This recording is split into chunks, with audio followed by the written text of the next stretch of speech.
আজ আমাদের বেনারস ভ্রমণের দ্বিতীয় দিন।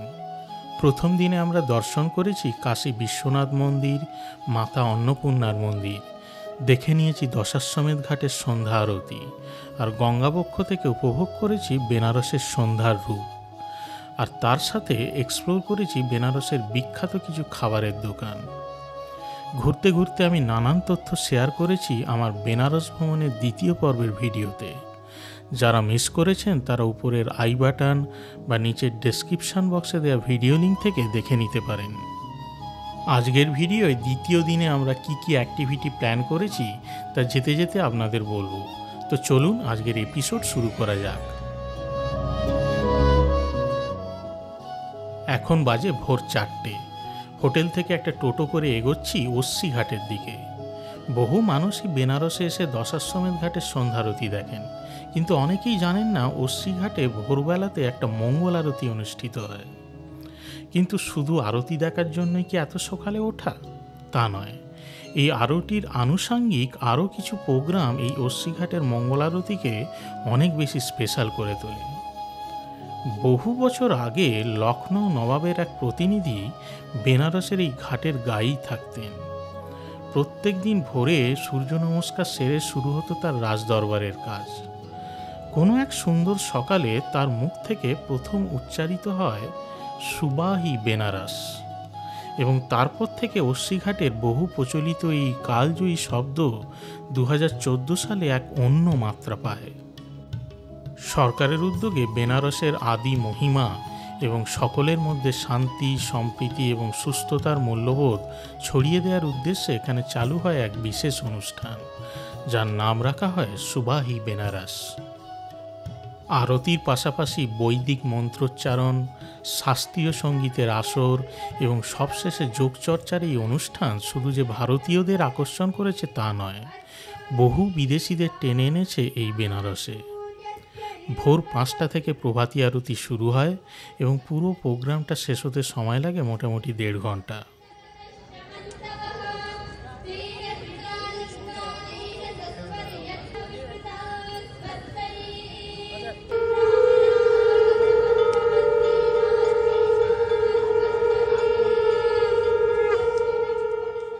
आज का जो सुबह ए बनारस हमारे लिए अद्भुत प्रेरणा देती है।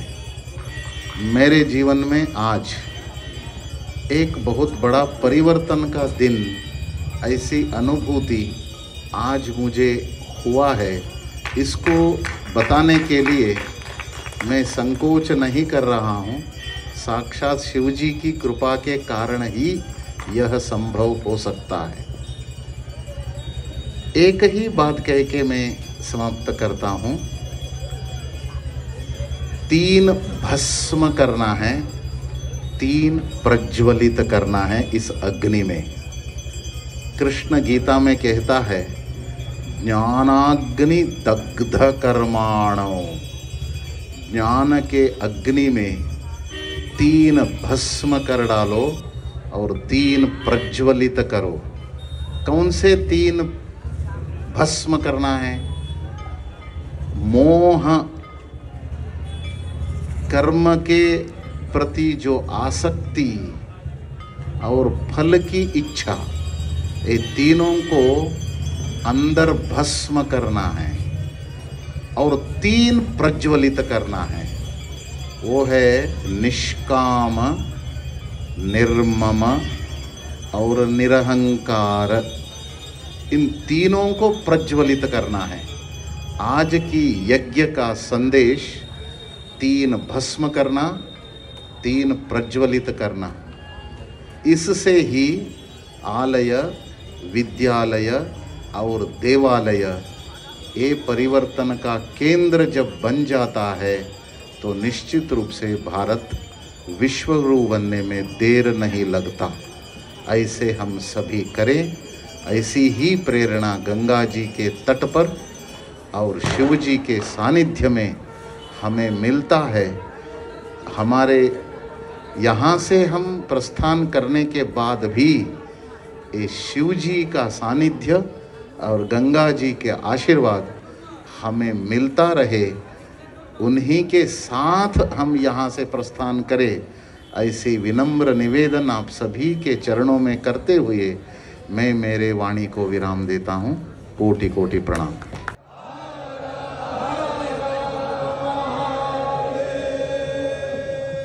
बोलिए गंगा मैया की जय, बाबा विश्वनाथ की जय, माता अन्नपूर्णा की जय, उदीयमान सूर्य की जय, समस्त देवी देवताओं की जय, समस्त संतों की जय।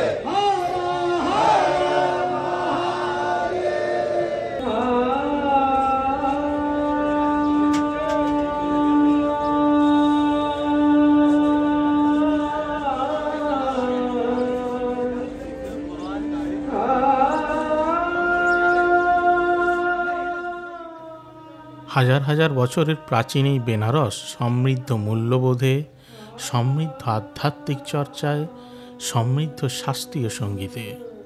বিখ্যাত সানাইবাদক বিসমিল্লা খান থেকে শুরু করে বহু গুণী মানুষ যেমন কিষাণ মহারাজ, শান্তাপ্রসাদজি, লাট্টু গোপাল, গিরিজা দেবী, আনন্দগোপাল মুখোপাধ্যায়, কুমার বোস সহ বহু মানুষ সমৃদ্ধ করেছে এখানে সঙ্গীত ঘরানাকে। আর ভারত যে কারণে সারা পৃথিবীতে বিখ্যাত, সেই যোগচর্চার কেন্দ্রবিন্দুও এই বেনারস। তাই আমি বলবো, বেনারসে এসে সুবাই বেনারসের এই প্রোগ্রাম না দেখে যাবেন না।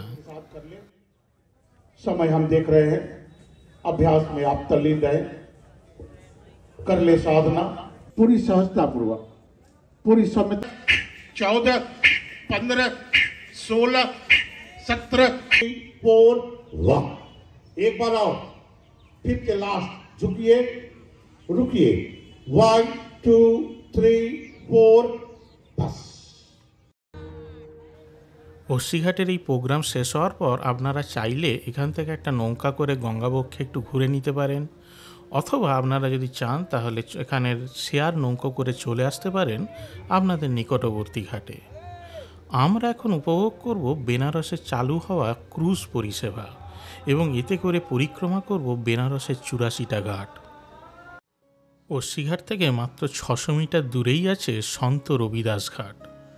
15 শতকে ধর্মীয় এবং সামাজিক সংস্কার আন্দোলনের অন্যতম ব্যক্তিত্ব ছিলেন সন্ত রবিদাস। কাশীর এক নিম্নজাতের পরিবারে এনার জন্ম। চামড়া বা মুচির কাজ করে বড় হয়ে ওঠা এই মানুষটি একসময় জাতপাতের বিভেদ ভেঙে শিখিয়েছিলেন কিভাবে ঈশ্বরকে সত্যিকারের ভক্তি নিবেদন করতে হয়, কিভাবে সকল মানুষকে সমান চোখে দেখতে হয়। পরবর্তীকালে তার ভক্তিমূলক গান এবং কবিতায় তিনি সকলের কাছে হয়ে উঠেছিলেন সন্ত বা গুরু রবিদাস। আর এনার নামেই সারা দেশে গুরু রবিদাস জয়ন্তী পালন করা হয়। এনার নামেই উৎসর্গ করা এই ঘাট থেকেই এখন ছাড়ছে দুতলা এই লাক্সারি ক্রুজগুলো। আমার ডান দিকে প্রথমটার নাম অলকানন্দা ক্রুজ, আর তার পরেরটা ভাগীরথী ক্রুজ। এটা ছাড়াও এই ঘাট থেকে আরও দুটো লঞ্চ বা ক্রুজ ছাড়ে। প্রথমটার নাম শ্যাম মানেকশ ক্রুজ, আর তার পাশেরটা বিবেকানন্দ ক্রুজ। তবে এখানে এসে যেটুকু জানলাম, অলকানন্দা এবং ভাগীরথী এই দুটো ক্রুজকে ডেইলি চালানো হয়, আর বিবেকানন্দ মানেকশ এই দুটোকে ব্যাকআপ হিসেবে রাখা থাকে। যদি অলকানন্দা বা ভাগীরথীর সিট ফুল হয়ে আরও এক্সট্রা বুকিং হয়, তখনই বাকি দুটোকে চালানো হয়। এই ক্রুজ লাইনে দু ধরনের ট্যুর আছে, মর্নিং ট্যুর এবং ইভিনিং ট্যুর। সকালের ট্যুরটা শুরু হয় 8টা থেকে, আর সন্ধ্যেরটা শুরু হয় 6টা থেকে।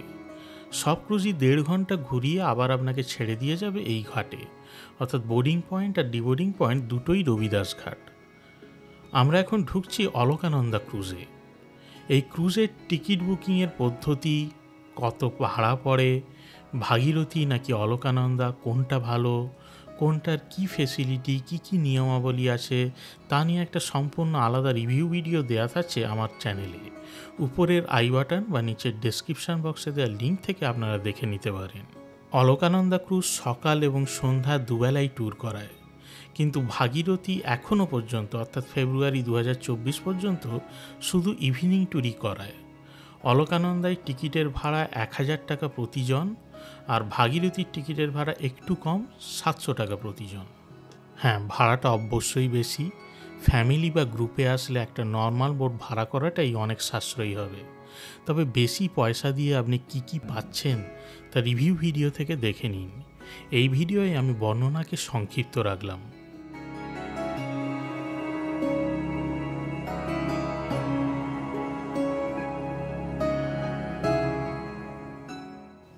বেনারসের ঘাটের সৌন্দর্য যদি আপনি সত্যি উপভোগ করতে চান তাহলে বিকাল বা সন্ধ্যা কোনোটাই নয়, বরং ভোরবেলায় সূর্যোদয়ের পরের প্রথম 2 ঘন্টাই হলো গোল্ডেন আওয়ার্স। পূর্ব দিক থেকে সূর্যোদয়ের পরে প্রথম সূর্যের আলো এসে পড়ে এই ঐতিহাসিক ঘাটগুলোতে, আর তার সাথে ঘাটের স্থাপত্যগুলোর সৌন্দর্যও যেন জেগে ওঠে। ছবি তোলারও এটা হলো আদর্শ সময়। আর শুধু তাই নয়, যেদিকেই আপনি তাকাবেন অসংখ্য পাখির কলতান, জলের স্নিগ্ধ কলরব আপনার মন ছুঁয়ে যাবে, যার কিছুটা উপলব্ধি হয়তো আপনি এই ভিডিও থেকে করতে পারবেন।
ভোরবেলা অস্সিঘাটে সুবাহি বেনারসের প্রোগ্রাম দেখে নেওয়ার পর আমরা ক্রুজে করে গঙ্গা ভ্রমণ শেষ করলাম।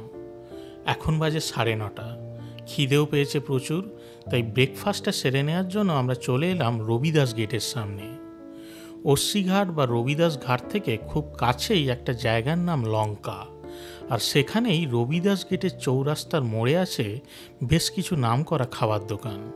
গেটের ঠিক অপোজিট ফুটে রাস্তাটা ক্রস করেই চলে আসলে মিলবে চাচি কা দোকান।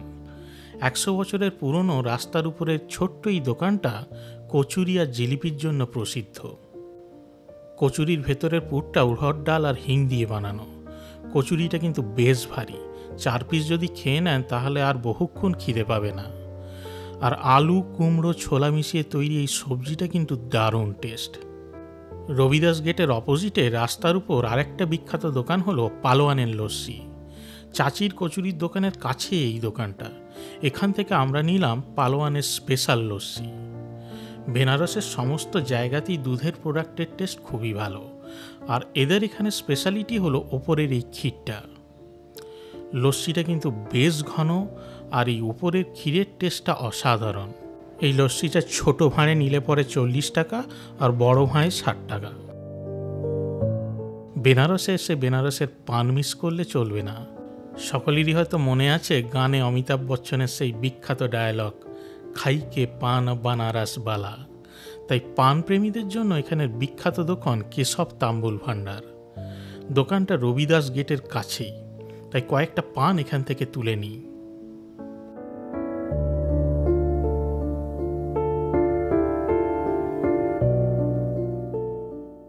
এই দোকানের বিখ্যাত পানগুলোর মধ্যে গুলকান্দ দেয়া মিঠা পান খুব চলে।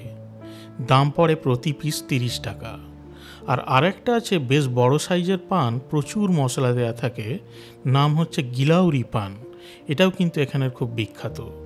এটার দাম পড়ে 40 টাকা পিস।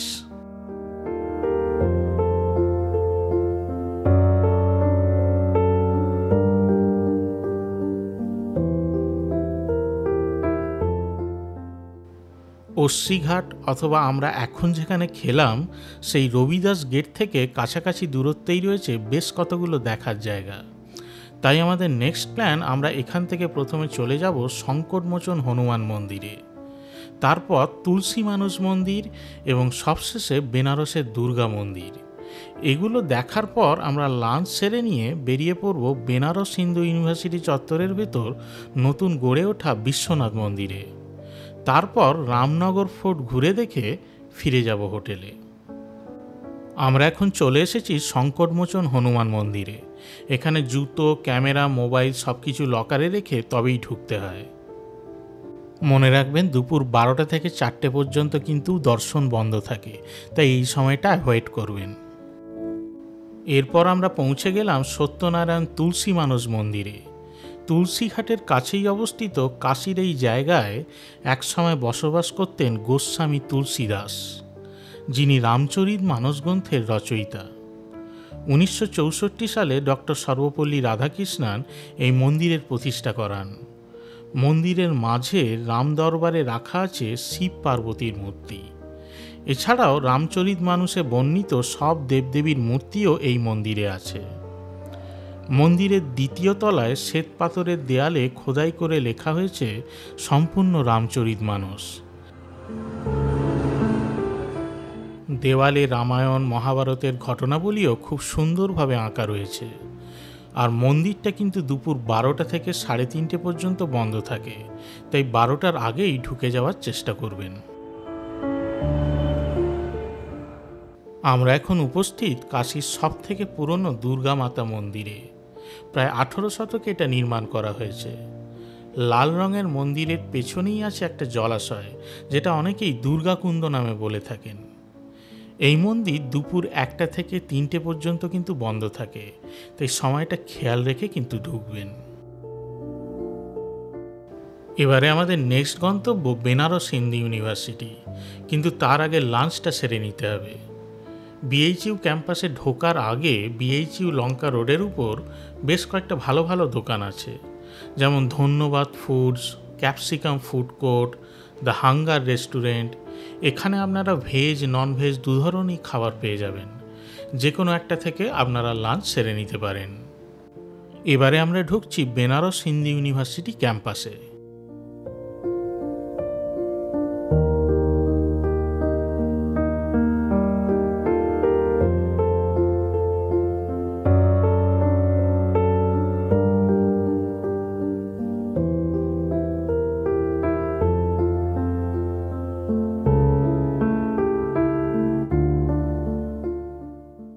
পণ্ডিত মদনমোহন মালব্যজি, যিনি এই বেনারস হিন্দু ইউনিভার্সিটির প্রতিষ্ঠা করেন, তিনি এখানের ক্যাম্পাসের ছাত্রছাত্রী এবং অধিবাসীদের জন্য বিড়লাগুপকে কাশী বিশ্বনাথ মন্দিরের একটা রেপ্লিকা বানানোর নির্দেশ দেন। অবশেষে 1966 সালে এই নতুন বিশ্বনাথ মন্দিরের উদ্বোধন করা হয়। এখানে সামনে জুতো খুলে রেখে মন্দিরে ঢুকতে হয়। মন্দির চত্বরটা কিন্তু খুব সুন্দরভাবে সাজানো। এই মন্দিরে ঢুকতে কোনো টিকিট লাগে না, আর সকাল 7টা থেকে সন্ধ্যা 7টা পর্যন্ত এই মন্দিরটা খোলা থাকে।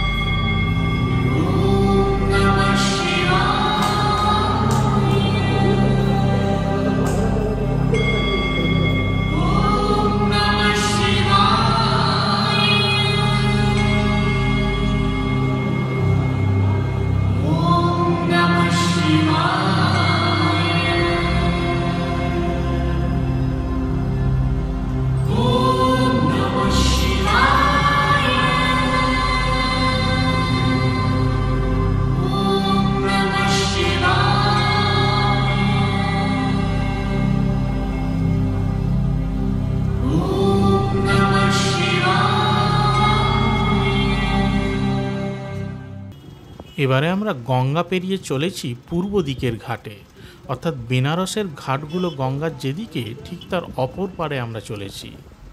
এই ব্রিজটার নাম হলো লাল বাহাদুর শাস্ত্রী ব্রিজ, অনেকে এটাকে রামনগর ব্রিজও বলেন। এই ব্রিজ পেরিয়ে ওপারে গঙ্গার গায়েই আছে রামনগর ফোর্ট।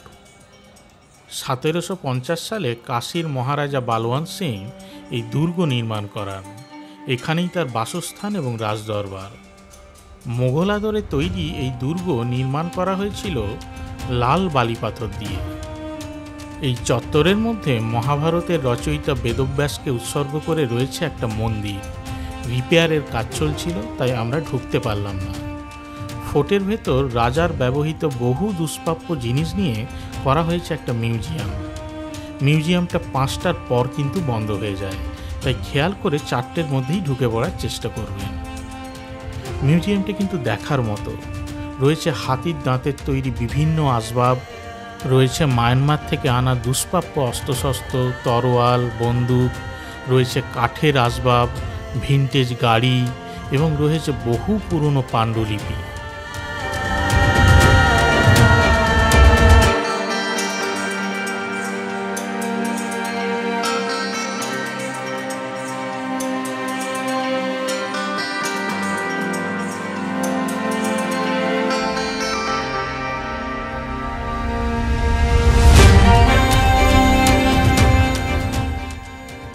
এই রামনগর ফোর্টটাতে আমরা ঢুকলাম সব ঘোরার শেষে। তার একটা কারণও রয়েছে। বেনারসে সূর্যাস্তটা রামনগর ফোর্ট থেকে খুব সুন্দর লাগে। তাই সূর্যোদয়টা দেখুন বেনারসের ঘাট থেকে, আর সূর্যাস্তটা দেখুন রামনগর ফোর্ট থেকে। সূর্যাস্তের আগে সূর্যের আলো সরাসরি এসে পড়ে এই ফোর্টের দেয়ালের গায়ে, তাই এই সময়টা ঘাট সংলগ্ন দুর্গের এই চত্বরটা খুব সুন্দর লাগে। আপনারা যদি চান তাহলে এই ঘোরা শেষে এখান থেকে একটা নৌকা করেও ফিরে যেতে পারেন বেনারসের যে কোনো ঘাটে। আজকের ঘোরার গল্প এখানেই শেষ করছি। আবার ফিরে আসবো পরের দিনের ট্যুর প্ল্যানের ভিডিও নিয়ে। ততক্ষণ পর্যন্ত চ্যানেলটিকে সাবস্ক্রাইব করে সঙ্গে থাকবেন। সকলের শুভকামনা করে শেষ করলাম আজকের ভিডিওটি সম্বন্ধে আপনার মতামত কমেন্ট বক্সে জানাবেন। ভালো লাগলে একটা লাইক করবেন আর সঙ্গে থাকবেন। আবার আসবো পরবর্তী পর্বের ভিডিও নিয়ে।